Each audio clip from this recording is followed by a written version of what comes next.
How to add Google at a glance widget to the home screen on the Samsung Galaxy S24 series. First, tap on the home button to go back to the home screen.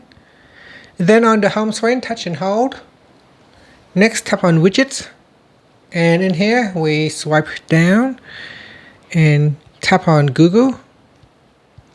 From here, scroll down, then drag the at a glance widget and drop it onto your home screen. And here it says select a widget style, so you can select semi-transparent, transparent, or solid. So here I'm going to select semi-transparent. And here you can resize your widget, so I'm just going to leave it as the default. And here, if I tap on the widget, it will open up my weather information. If I touch and hold on the widget, I can go into settings.